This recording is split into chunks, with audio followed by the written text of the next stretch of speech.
Assalamualaikum. Bagaimana sikap terhadap istri yang sering membantah suami, susah dinasehati, dan selalu punya pemikiran dan keputusan sendiri? Nah ini kan masalahnya salah pilih dia. Antum ketika ta'aruf kayaknya nggak tahu dengan hal itu. Ada perempuan-perempuan yang memang ketika antum ta'aruf antum bisa tahu dia maunya sendiri. Kalau istilah Jermannya itu Kardiman. Tahu antum? Kardiman. Karpatibi pokok nyaman. Itu pokok maunya sendiri, yang penting enak buat dia. Ada yang seperti itu. Maka sekarang apa yang harus antum lakukan mendapatkan istri seperti itu? Pertama, sabar. Diperbaiki istrinya.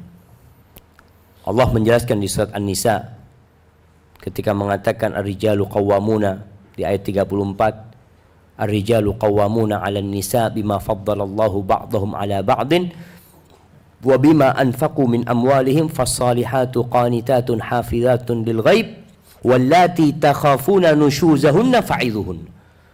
Wanita-wanita yang kalian takut dia gak nurut sama kalian, sikapnya ya congkak, mungkin sombong dia dengan pendapat dia, apa yang harus kalian lakukan? Fa'idhuhunna. Kasih dia mau'idhah. Mau'idhah itu nasihat yang berbalut harapan dan ancaman. Nasihat seperti itu. Katakan wanita yang soleha itu insya Allah akan mudah masuk surganya, ya. Kasih nasihat-nasihat tadi yang berbalut ancaman juga. Ada wanita-wanita yang masuk neraka gara-gara tidak taat sama suaminya. Kebanyakan wanita masuk neraka itu karena tidak bersyukur sama suaminya. Ini yang namanya mau'idhah hasanah. Duduk sama dia. Jadi bukan marah-marah. Bahasanya Allah itu mengatakan fa'idhuhunna. Kasih arahan, pencerahan dari dia, berbalut cinta dan kasih sayang. Suami ketika ngasih tahu istrinya, dasarnya itu cinta. Dasarnya bukan benci, karena dia cinta. Ini ibunya anak-anak ana loh.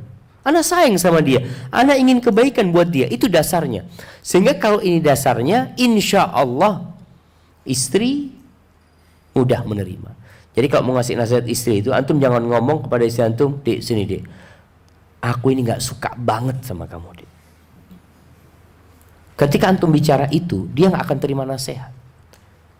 Tapi kalau antum mengatakan, "Sayang, aku ini gak tahu ya, kalau aku sedang di luar rumah, aku selalu kepikiran sama kamu.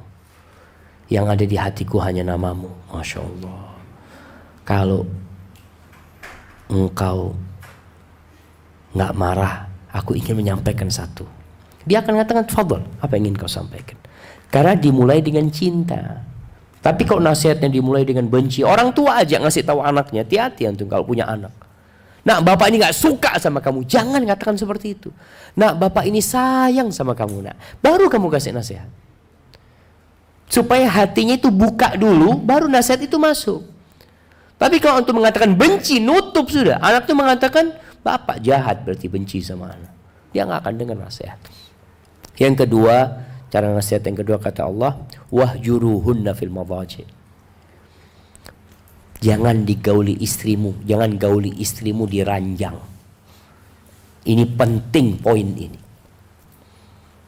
Jadi kalau ada suami mengatakan, "Ustaz, ana sudah kasih nasihat istri ana, Ustaz, bertahun-tahun dia tetap aja nggak nurut." Karena antum gauli dia di atas ranjang.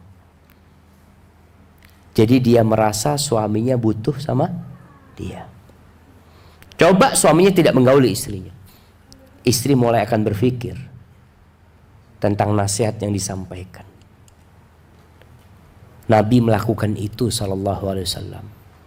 Dan ini salah satu bentuk menasehati dengan perbuatan.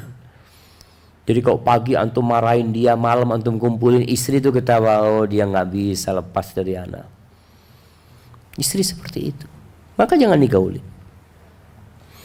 Yang terakhir wadribuhun, pukul dia kalau diperlukan. Dan ingat, memukul yang tidak melukai dan tidak mematahkan tulang lah. Pukul dengan siwak, dengan pulpen tangannya, hanya untuk mengingatkan keseriusan antum. Tapi pada akhirnya, ya kalau mereka sudah taat, antum nggak boleh mendolimin dia. Tapi kalau nggak bisa dilanjutkan, ya solusinya bercerai nantinya. Tapi kalau masih bisa bersabar, bersabarlah. Hada wallahu a'lam bishawab.